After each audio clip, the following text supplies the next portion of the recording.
ಒಂದೇ ದಿನದಲ್ಲಿ ಕಾಶಿ ಯಾತ್ರೆಯ ಪುಣ್ಯ ಸಿಗಲು ಸಾಧ್ಯವೇ? ಹೌದು, ನಮ್ಮ ಕರ್ನಾಟಕದಲ್ಲೇ ಇದೆ ಇಂತಹದ್ದೊಂದು ದಿವ್ಯ ರಹಸ್ಯ. ಅಧಿಕ ಮಾಸದ ಒಂದೇ ಒಂದು ಶನಿವಾರ ಸೂರ್ಯೋದಯದಿಂದ ಸೂರ್ಯಾಸ್ತದೊಳಗೆ ನೀವು ಈ 3 ಆಂಜನೇಯ ದೇವಸ್ಥಾನಗಳ ದರ್ಶನ ಮಾಡಿದರೆ ಸಾಕು, ನಿಮ್ಮ ಜಾತಕದ ಸಕಲ ಶನಿ ದೋಷಗಳು ಕರಗಿ ಹೋಗುತ್ತವೆ. ಇಷ್ಟೇ ಅಲ್ಲ, ಈ ಯಾತ್ರೆಯನ್ನ ಶಿರಸ್ಸಿನಿಂದ ಪಾದದವರೆಗೆ ಎಂಬ ನಿರ್ದಿಷ್ಟ ಕ್ರಮದಲ್ಲಿಯೇ ಏಕೆ ಮಾಡಬೇಕು? ಇದರ ಹಿಂದೆ ಇರುವ ವಿಜ್ಞಾನ ಮತ್ತು ಆಧ್ಯಾತ್ಮಿಕ ರಹಸ್ಯವೇನು ಗೊತ್ತಾ? ಹಾಗಾದರೆ ಬನ್ನಿ, ಕರ್ನಾಟಕದ ವಿಶಿಷ್ಟ ಸಂಪ್ರದಾಯದ ತ್ರಿರಂಗ ಹನುಮ ದರ್ಶನದ ಸಂಪೂರ್ಣ ರೋಚಕ ಮಾಹಿತಿಯನ್ನ ನಮ್ಮ ಮಯ ಕನ್ನಡ ಚಾನೆಲ್ನಲ್ಲಿ ತಿಳಿಯೋಣ.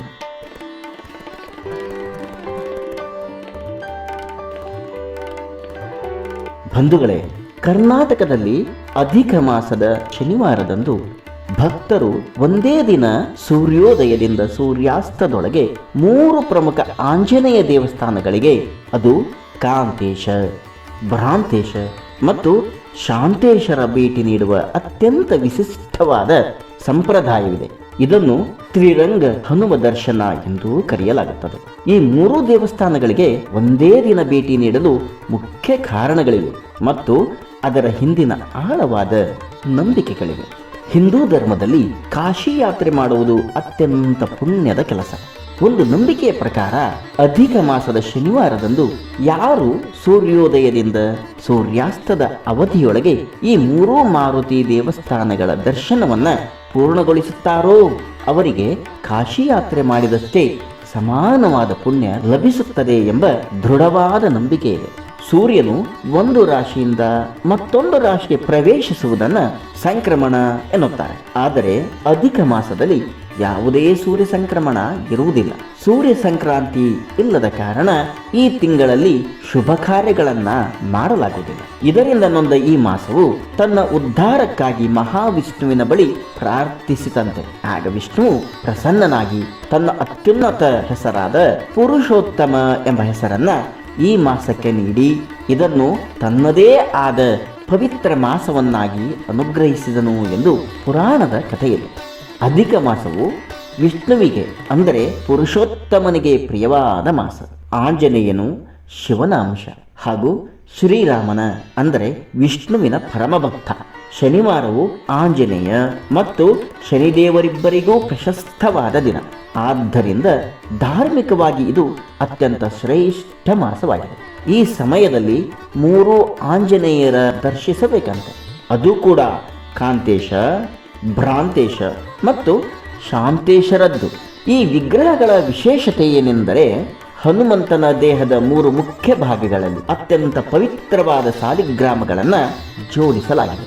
ಈ 3 ರೂಪಗಳು ಶ್ರೀ ಮಧ್ವಾಚಾರ್ಯರ ಅಂದರೆ ಮುಖ್ಯ ಪ್ರಾಣರ ಸಂಕೇತಗಳಾಗಿವೆ.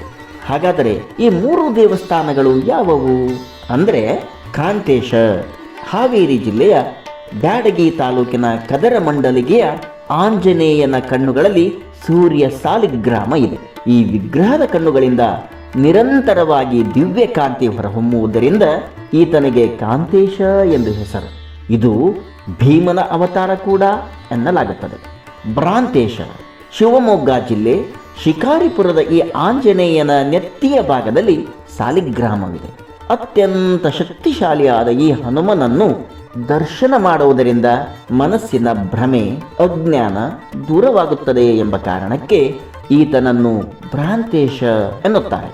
ಶಾಂತೇಶ ಹಾವೇರಿ ಜಿಲ್ಲೆಯ ಹಿರೇಕೇರೂರು ತಾಲೂಕಿನ ಸಾತೇನಹಳ್ಳಿ ಗ್ರಾಮದ ಆಂಜನೇಯನ ಪಾದದಲ್ಲಿ ಸಾಲಿಗ್ರಾಮವಿದೆ. ಈ ವಿಗ್ರಹವು ಮಧ್ವಾವತಾರದ ಸಂಕೇತವಾಗಿದ್ದು ಅತ್ಯಂತ ಶಾಂತ ಸ್ವರೂಪಿಯಾಗಿದೆ. ಅದಕ್ಕಾಗಿಯೇ ಈತನಿಗೆ ಶಾಂತೇಶ ಎಂದು ಹೆಸರು. ಜಾತಕದಲ್ಲಿ ಸಾಡೆಸಾತಿ, ಅಷ್ಟಮ ಶನಿ, ಪಂಚಮ ಶನಿ ಅಥವಾ ಅರ್ಧಾಷ್ಟಮ ಶನಿ ಎಂಬ ಕಾಟ ಇರುವವರು ಈ ಅಧಿಕ ಮಾಸದ ಶನಿವಾರದಂದು ಒಂದೇ ದಿನ 3 ಕ್ಷೇತ್ರಗಳ ದರ್ಶನ ಪಡೆದರೆ ಶನಿದೇವರ ಕ್ರೂರ ದೃಷ್ಟಿ ಕಡಿಮೆಯಾಗಿ ಸಕಲ ಗ್ರಹ ದೋಷಗಳು ನಿವಾರಣೆಯಾಗುತ್ತವೆ ಎಂಬ ನಂಬಿಕೆ ಇದೆ. ದರ್ಶನ ಮಾಡುವ ಸರಿಯಾದ ಕ್ರಮ ಯಾವುದೆಂದರೆ, ಭಕ್ತರು ಸಾಮಾನ್ಯವಾಗಿ ಈ ಕೆಳಗಿನ ಕ್ರಮದಲ್ಲಿಯೇ ದರ್ಶನ ಪಡೆಯುತ್ತಾರೆ. ಮೊದಲು ಶಿವಮೊಗ್ಗ ಜಿಲ್ಲೆಯ ಶಿಕಾರಿಪುರದ ಭ್ರಾಂತೇಶ ಸ್ವಾಮಿಯ ದರ್ಶನ, ನಂತರ ಹಾವೇರಿ ಜಿಲ್ಲೆಯ ಬ್ಯಾಡಗಿ ತಾಲೂಕಿನ ಕದರಮಂಡಲಗಿಯ ಕಾಂತೇಶ ಸ್ವಾಮಿ ದರ್ಶನ. ಕೊನೆಯದಾಗಿ ಹಾವೇರಿ ಜಿಲ್ಲೆಯ ಹಿರೇಕೇರೂರು ತಾಲೂಕಿನ ಸಾತೇನಹಳ್ಳಿಯ ಶಾಂತೇಶ ಸ್ವಾಮಿಯ ದರ್ಶನ. ಹೀಗೆ ಸೂರ್ಯ ಮುಳುಗುವುದರೊಳಗೆ 3 ಹನುಮಂತನನ್ನ ನೋಡಿ ಧನ್ಯರಾಗಲು ಅಧಿಕ ಮಾಸದ ಶನಿವಾರಗಳಂದು ಕರ್ನಾಟಕದ ಮೂಲೆ ಮೂಲೆಗಳಿಂದ ಸಹಸ್ರಾರು ಭಕ್ತರು ಈ ಭಾಗಕ್ಕೆ ಧಾವಿಸುತ್ತಾರೆ. ಈ 3 ಆಂಜನೇಯ ದೇವಸ್ಥಾನಗಳ ದರ್ಶನವನ್ನ ನಿರ್ದಿಷ್ಟವಾಗಿ ಶಿಕಾರಿಪುರ, ಕದರಮಂಡಲಗಿ, ಸಾತೇನಹಳ್ಳಿ ಎಂಬ ಕ್ರಮದಲ್ಲಿಯೇ ಮಾಡಲು ಪ್ರಮುಖವಾಗಿ 2 ಕಾರಣಗಳಿವೆ. ಒಂದು ದೈವಿಕ ಸಂಕೇತ, ಮತ್ತೊಂದು ಭೌಗೋಳಿಕ ಮತ್ತು ಪ್ರಾಯೋಗಿಕ ಅನುಕೂಲಗಳು. ಭಾರತೀಯ ಸನಾತನ ಸಂಪ್ರದಾಯದಲ್ಲಿ ಯಾವುದೇ ಪೂಜೆ ಅಥವಾ ದರ್ಶನವನ್ನು ಶಿರಸ್ಸಿನಿಂದ ಪಾದದವರೆಗೆ ಮಾಡುವುದು ಒಂದು ಪದ್ಧತಿ. ಈ ಹನುಮಂತನ 3 ರೂಪಗಳಲ್ಲಿ ಸಾಲಿಗ್ರಾಮಗಳು ಇರುವ ಸ್ಥಾನವನ್ನು ಗಮನಿಸಿದರೆ ಈ ಕ್ರಮದ ರಹಸ್ಯ ತಿಳಿಯುತ್ತದೆ. ಮೊದಲ ದರ್ಶನ ಭ್ರಾಂತೇಶ, ಕಾರಣ ಸಾಲಿಗ್ರಾಮವು ಹನುಮಂತನ ನೆತ್ತಿಯ ಭಾಗದಲ್ಲಿದೆ. ಮೊದಲು ತಲೆಗೆ ನಮಸ್ಕರಿಸಿ ಅಜ್ಞಾನ ಅಥವಾ ಭ್ರಮೆಯನ್ನ ದೂರ ಮಾಡಿಕೊಳ್ಳುವುದು ಮೊದಲ ಹೆಜ್ಜೆ. ಎರಡನೆಯ ದರ್ಶನ ಕಾಂತೇಶ, ಸಾಲಿಗ್ರಾಮವು ಹನುಮಂತನ ಕಣ್ಣುಗಳಲ್ಲಿದೆ. ಬುದ್ಧಿ ಸ್ಥಿಮಿತಕ್ಕೆ ಬಂದ ಮೇಲೆ ದೈವಿಕ ಜ್ಞಾನದ ದೃಷ್ಟಿ ಪಡೆಯುವುದು ಎರಡನೆಯ ಹೆಜ್ಜೆ. ಮೂರನೆಯ ದರ್ಶನ ಶಾಂತೇಶ, ಸಾಲಿಗ್ರಾಮವು ಹನುಮಂತನ ಪಾದಗಳಲ್ಲಿದೆ.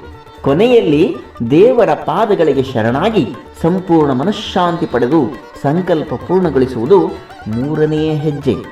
ಹೀಗೆ ಶಿರಸ್ಸು, ಕಣ್ಣು, ಪಾದ ಎಂಬ ಕ್ರಮದಲ್ಲಿ ದರ್ಶನ ಮಾಡುವುದರಿಂದ ಆಧ್ಯಾತ್ಮಿಕ ಯಾತ್ರೆ ಪೂರ್ಣವಾಗುತ್ತದೆ ಎಂಬುದು ಹಿರಿಯರ ನಂಬಿಕೆ. ಶಿರಸ್ಸಿನಿಂದ ಆರಂಭವಾಗಿ ಪಾದದ ಬಳಿ ಮುಕ್ತಾಯವಾಗುವ ಈ ದಿವ್ಯ ಯಾತ್ರೆ ಕೇವಲ 3 ದೇವಸ್ಥಾನಗಳ ಪ್ರದಕ್ಷಿಣೆಯಲ್ಲ, ಅದು ನಮ್ಮೊಳಗಿನ ಅಹಂಕಾರ, ಭ್ರಮೆಗಳನ್ನು ಕಳೆದು ಪರಮ ಶಾಂತಿಯತ್ತ ಕರೆದೊಯ್ಯುವ ಒಂದು ಆಧ್ಯಾತ್ಮಿಕ ಪಯಣ.